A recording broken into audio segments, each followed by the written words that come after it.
At our family barbecue, my dad laughed and told me to pay rent or get out. So, I packed my car, bought my own house, and watched his life collapse without my money. My name is Melissa, I'm 23, and I live in Charleston, South Carolina. It's a city known for its charming streets, brightly painted houses, and the constant whisper of the ocean breeze.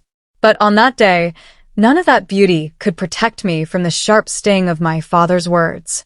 The backyard was alive with the sounds of summer, the steaks on the grill sizzling, the buzz of neighbors' conversations, and the clinking of ice in glasses. Yet all of it faded the second my father's voice rose above it all, cutting through like a knife.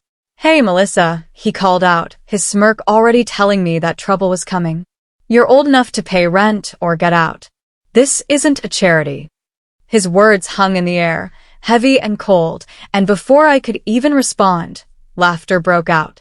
Not just from him, but from my stepmother, Denise, who sat at the patio table like a queen on her throne, and my younger half-brother, Tyler, who leaned back in his chair and opened another beer, smirking like he'd just witnessed the funniest moment of his life. My fingers gripped the paper plate in my hands until the thin edges buckled and bent beneath the pressure. It wasn't only what he said that cut deep, it was the way he said it. Loud enough for everyone to hear. Loud enough that the neighbors mingling at the edge of the yard could pretend not to be listening while their ears tilted toward us. He wanted them to hear. He wanted me humiliated. I set the plate down slowly on the picnic table, forcing my hands to loosen even though my heart was pounding hard enough to make my fingers tremble. I looked straight at him, keeping my voice steady. "You've been taking half my paycheck for years, Dad. I've been paying the bills." He gave me that overdone shrug he used when he wanted to mock someone, rolling his shoulders in an exaggerated way. "That's called life. If you don't like it, find somewhere else to live." Tyler let out a quiet chuckle, low and smug, the kind that told me he was thriving on watching me squirm. I could feel the weight of dozens of eyes on me.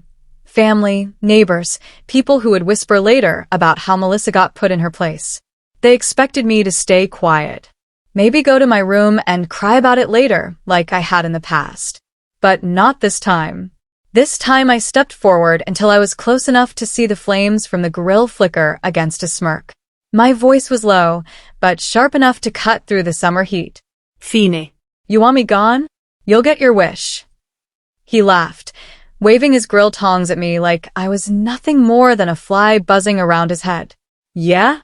And where are you going to go? Back to that little apartment that fell apart? You've got no savings, Melissa." His words were laced with the kind of arrogance that comes from someone who believes you'll always depend on them. The rest of the evening was a blur of forced smiles and quiet gossip around the yard. But inside my mind, the wheels were already turning.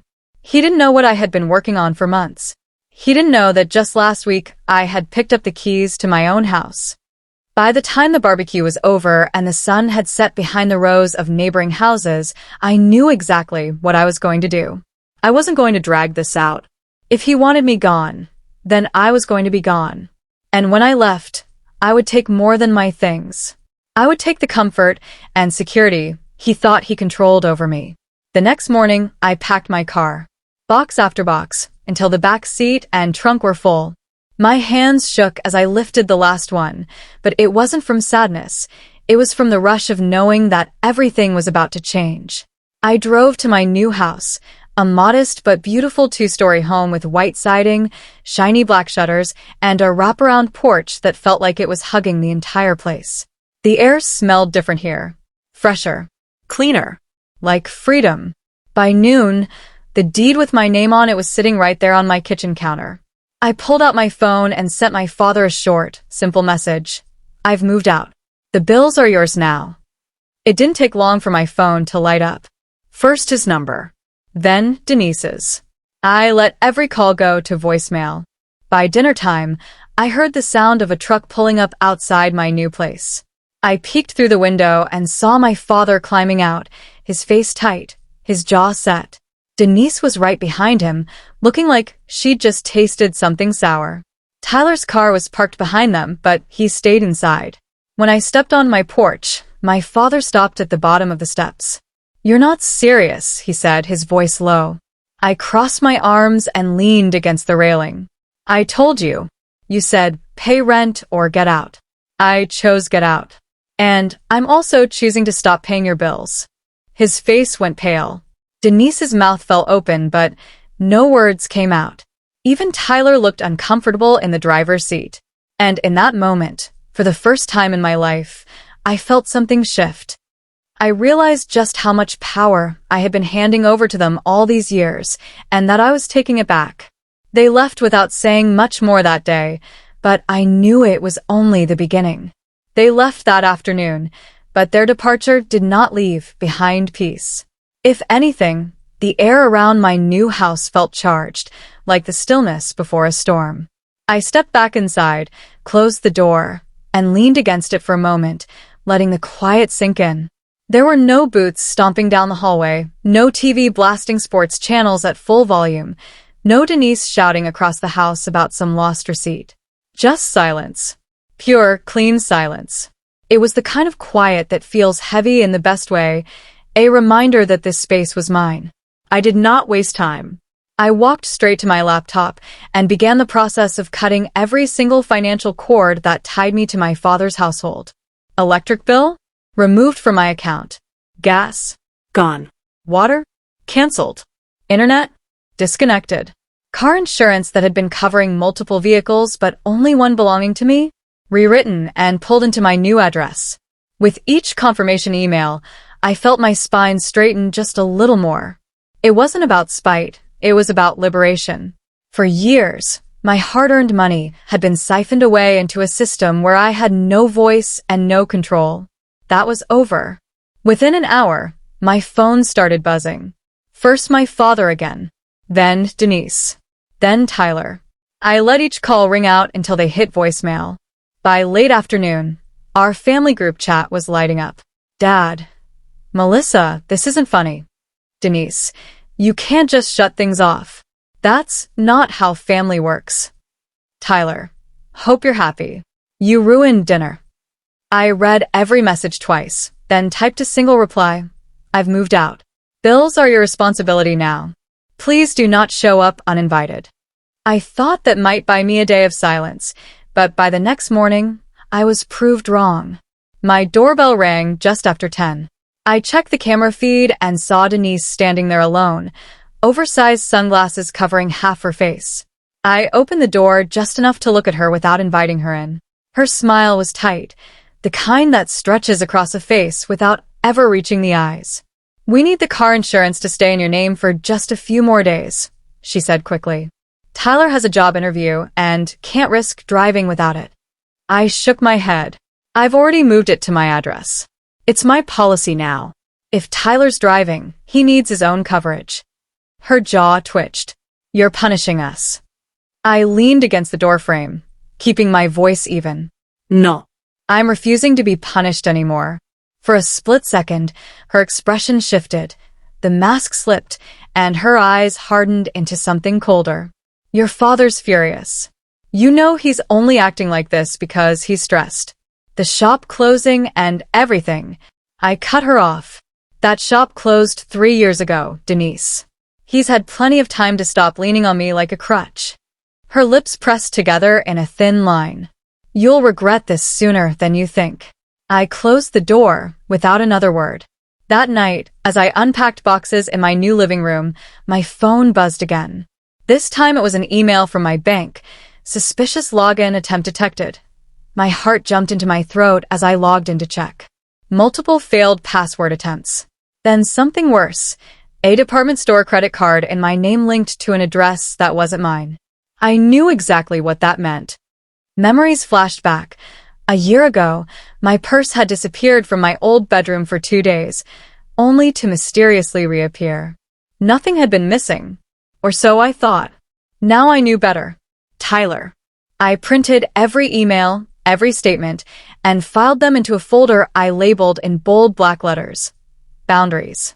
This was no longer just about protecting myself emotionally. This was about protecting myself legally. 2 nights later, another text came in from Tyler. "You think you're better than us now? Watch your mailbox." I stared at the words, my pulse steady, my thoughts even sharper.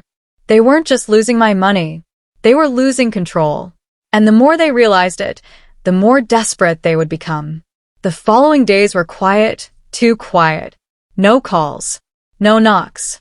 Just the occasional message from Tyler laced with sarcasm or veiled threats. I saved every one, per my attorney's advice. Then, on the third morning, the silence broke.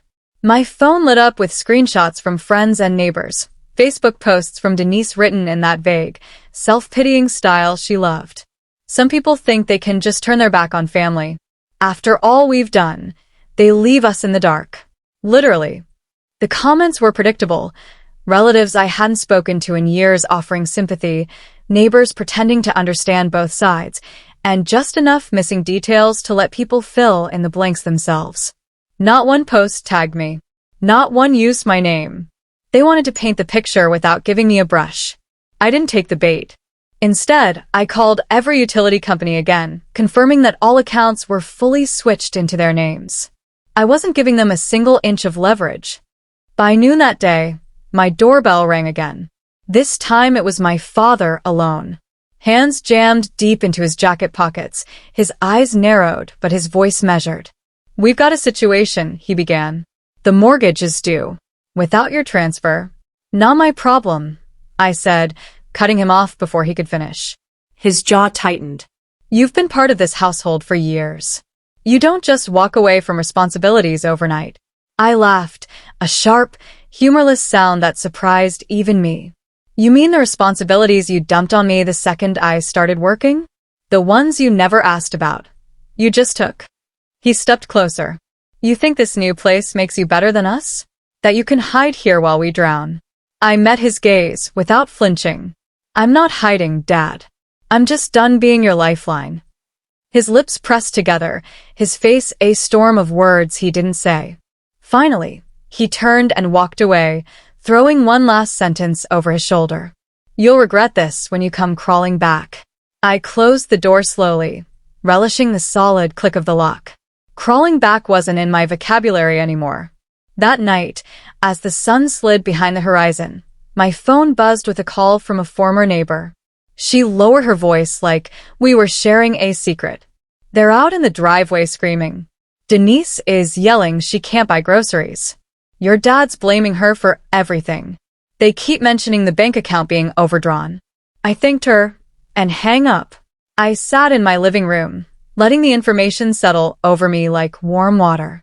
They were finally feeling the weight I had carried alone for years. The next morning, I went to the bank and closed the last joint account that still had my name attached. The folder in my bag felt heavier when I left, not just with papers, but with proof that I was finally, fully, financially free. That evening, a text came through from Denise. "You've made your point. We get it. Please help us just this month. We'll figure it out after." I didn't reply. 2 hours later, she posted publicly again. "Funny how people change when they think they don't need you anymore. But life has a way of humbling everyone." For once, I agreed with her. It was a Saturday morning when the email arrived. I was drinking coffee, scrolling through my inbox, when the subject line caught my eye: "Urgent past due balance.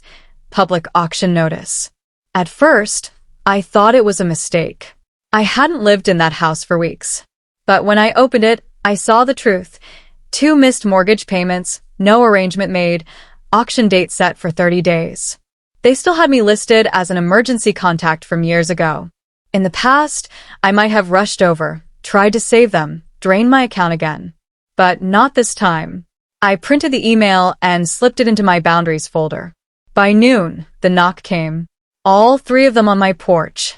My father's face red, Denise's lips pressed tight, Tyler wearing that smirk again.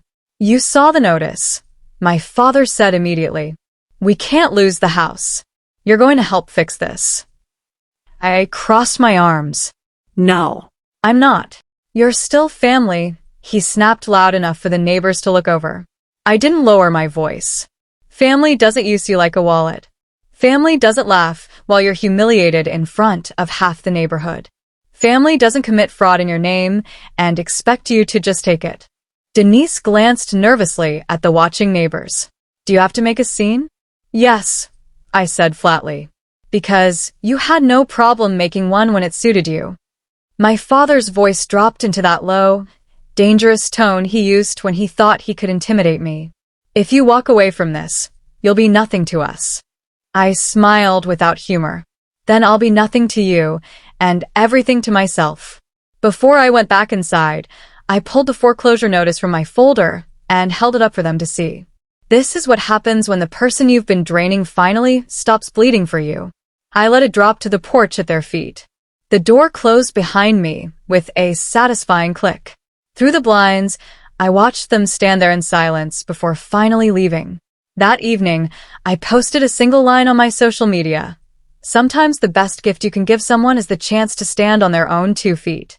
The comments poured in. Not once did I mention names. I didn't need to. Their downfall was no longer my story to tell. I was finally free.